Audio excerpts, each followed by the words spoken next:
Day 3, here we go. We're still running. We had a pretty good night last night running the second motor right here. I think ultimately what I realized in my own mind is when we run this dyno, it goes up to an end point and it'll pull the motor backwards. Well, typically it simulates a heavier load and it needs more fuel in it. And I think what we're doing is we're adjusting the fuel to be optimum, perfect, and not in scenarios like that. So every run we get up to 9,000, we pulls it back and stuff. And that was right where it starts bruising on things. In my own mind, I believe that's and what's what the data shows. So today we learned a little bit more, or last night we learned a lot more with the second motor, that we need to have more fuel in it and maybe a little bit more conservative on the lead. And we got just that. We made some nice runs last night. And today we're just about ready to get this thing warmed up, and we're going to turn it up a little bit more. So once we get this thing turned up, we can't wait to try some newer turbochargers from Harts. They have a new series out, and we're going to give that a try here later on today as well. So Dustin himself from Harts is going to be driving these things up here. We appreciate it, and we're going to work together as a team here. He's a pretty knowledgeable fella, and we're going to watch what this does. So we're going to see some differences in horsepowers and torques according to these other turbochargers, because they're different size and everything. So we're pretty excited. So we made one pull last night at the end. It was about midnight, right before we left. I think it was about 3,200 horsepower. And that was the first time we actually added CO2 to the wastegate to turn the boost up. And really what we got, because of the way the wastegates are mounted, is more boost down low than we've had on any other dyno pull. We didn't get a whole lot more when the engine was revved up than we've had on any other run. But the difference is, because there's more boost at low RPM, you could see that we ended up with a knock signature here in the analysis software. You can see a huge spike in cylinder pressure that's well before TDC. It's actually pre-ignition. And then that spike rings after TDC, and you have basically a knock signature that you can see in the knock control software in the ECU. So the ECU watches starting at 5 before TDC, and it watches for 30 degrees after TDC for knock in the knock sensor trace after a particular cylinder fires. And for the first time, we have a confirmed knock over there on the analysis software, cylinder number 5.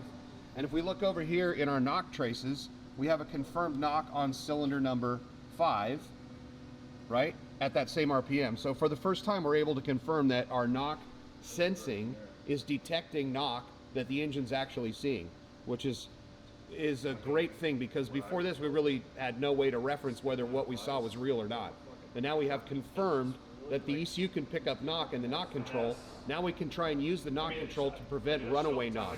We'll never stop the individual knock like we just saw on that dyno pull, but what we can prevent is a repetitive knock that sets itself up and continues to propagate as the revs go through. So again, we'll never stop a single errant knock, but we'll be able to stop one that continues and potentially destroys the engine. Yeah, I mean,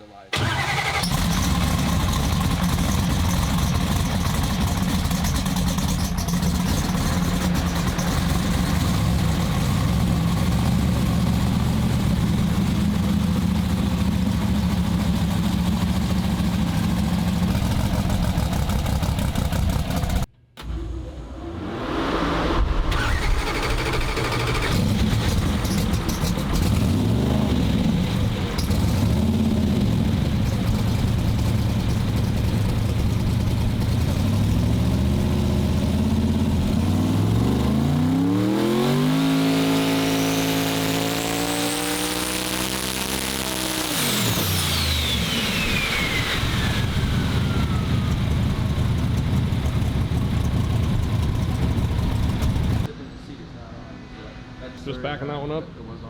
Yeah, so that was, well, no, he wanted to run more CO2, so we stuck more CO2 on it. The trouble is, you know, the way those gates were and the way they are, like you've almost got all the exhaust flow with them, with nothing on top of them. So you don't gain a lot until you stick a lot on top of them to get them closed up top. So she's starting to get a little rowdy here. I think we're at 3,500 and some horse. So you can feel it in the car. You can tell the difference when it's coming to the party, and it sounds good. The other motor, when we're running it, maybe it's just an RPM thing, but it was screaming more. This one just, it just seems rowdier, you know what I mean? It's not that smooth singing song. It's a different song.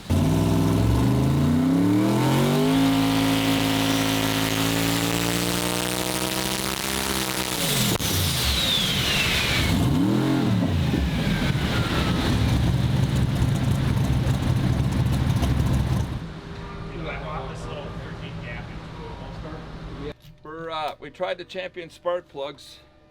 It's got a strap that comes off the side, and we wanted to see what it would do for the flame travel and spark and pre-ignition. So we had some events earlier with the NGKs, and we put the Champions in, and we had even more events for knock. And I don't think it's for our application. I don't think it's what we want to run. So we're gonna go back to the NGKs. So we're switching the NGKs back in now, and we're gonna make another pull. We're gonna add a little bit more steam to her though, and see what happens here. So that test was a back-to-back test of two different kinds of spark plugs. This is a Champion spark plug, and you can see what the end of that spark plug looks like. This is the spark plugs we were running before, NGK, V-Power, and you can kind of see the difference in the way they look that direction, and especially that direction. What you see is that the Champion has a lot more protrusion past the end of the thread. It sticks out in the cylinder. And when we swapped these two plugs, we didn't change anything else. All we did was swap the plugs from the NGK to the Champion, and what we picked up was a lot more little trace detonation on the run with this spark plug than this one. The reason we did that is because we've always run this car down the racetrack with this spark plug in it, and we have a tune-up for this spark plug. We wanted to be sure that we weren't somehow sending ourselves off in a different direction by running this plug now instead of this plug. So we made that change. We saw a little bit more detonation with this plug than with this one, and that's not a shock because, again, it protrudes out into the cylinder quite a bit more than the NGK does. The other advantage of running an NGK plug is that because it's CAD plated, you can read the spark plug heat in each cylinder by the amount of CAD that's worn away. So the heat will discolor the CAD like it's done around this portion of the outer part of the shell.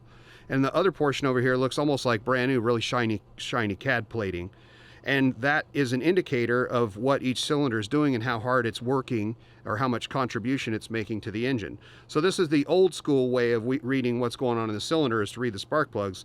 On a methanol engine, you can't really read the plug color because there's not any black soot on the plug that you would normally see on a gasoline engine.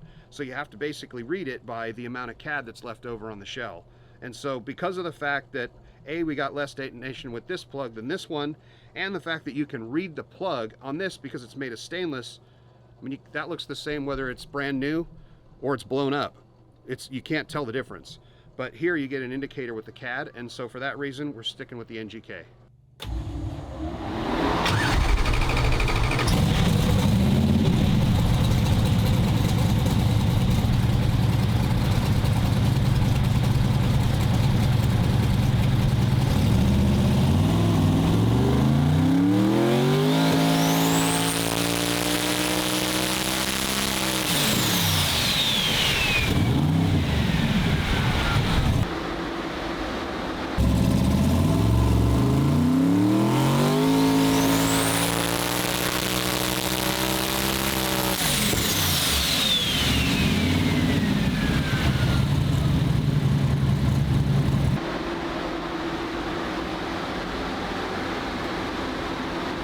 Wow, that's actually a lot of fun.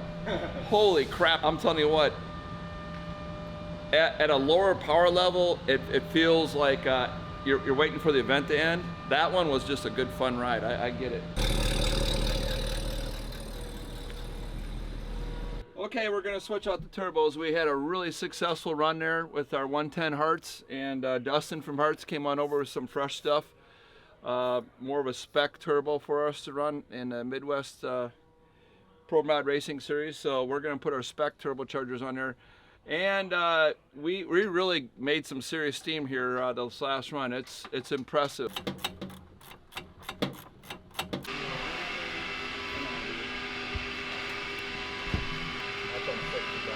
So that last pull we made was like 4,200 horsepower.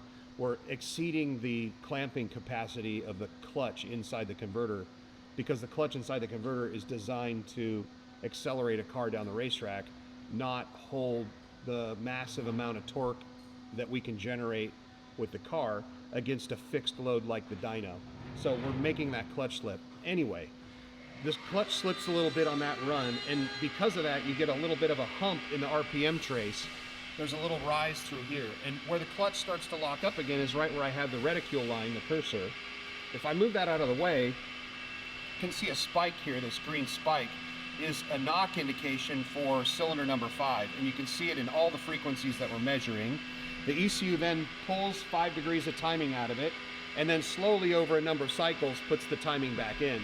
You can also see in our combustion analysis software that at that exact point, we have a massive spike in pressure for cylinder 5, and it's ringing here because it's got knock after pre-ignition. And if we then move the cursor here and look at the rest of the cycles after the ECU's pulled the timing out, we never get another one of those traces from cylinder 5, or any other one for that matter. So just as a reference point and a way to make sure that the left hand sort of knows what the right hand's doing, when we made our run in Vegas, one of the last runs we made was a 588 at 259 miles an hour. We had 76 pounds of boost, which is the same boost pressure we just ran on the dyno here, and it made 4,203 horsepower at the hub here. The calculated amount of power required to go 260 miles an hour with the vehicle of the weight that it was when it was in Vegas is right around 4175. So all our numbers are starting to line up and jive, which means we can sort of believe what we're looking at. We're cross-checking everything with, you know, what we calculate from the racetrack, what we measure from the cylinder pressure system, what we measure on the dyno, what we saw in the data from the ECU, trying to tie all these things together to make better sense of it. All right, so we're just finishing up putting the new turbos on. So getting pretty excited to put a yank on this thing and see what the difference is. So we'll obviously dial it back a little bit from where we're at. Once again, these turbos right here, they're newer, and our other ones were older style and stuff like that, so we're kind of excited about this. Trying our new turbos like a kid in a candy store here. This is exciting shit, man, because you get to see what the results are. It's like, honestly, it's just as fun as racing, you know?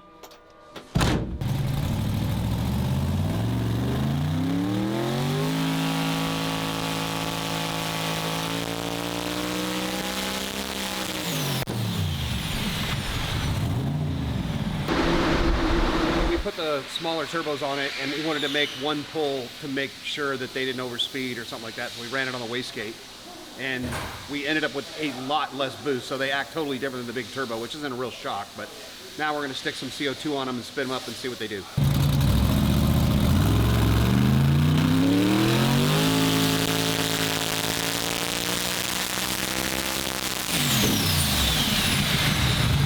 Like 58 pounds peak. Something like that.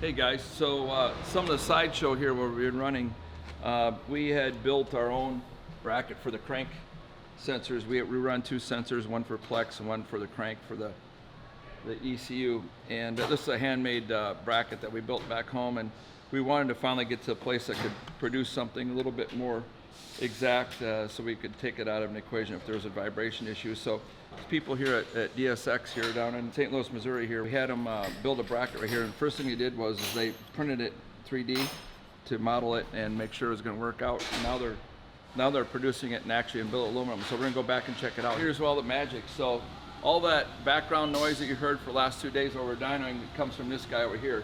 He's taking a perfectly good chunk of aluminum and destroying it, and well, technically what he's really doing, he's making that bracket. I showed you the 3D printed piece. So here it's going through the cycle of getting built out of billet aluminum. How exciting is this? Thanks, Dave, and allowing us to come in here and interrupt your normal everyday operation, play in your turf and play in your house. So we really appreciate the hospitality. Hopefully you'll invite us back.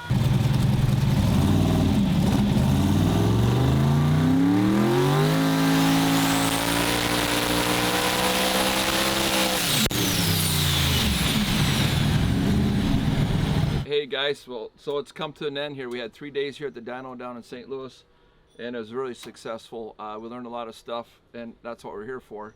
So in this whole thing, putting up the big numbers, we were doing it, rolling along, and we realized that when we got 4,200 horsepower, we had a 6% slip on that. It was running away from the torque converter. And until we can come back here and get a little tighter torque converter for at least the dyno purposes, that kind of thing, and I'm sure they got one of them. Maybe we didn't come loaded with the right stuff.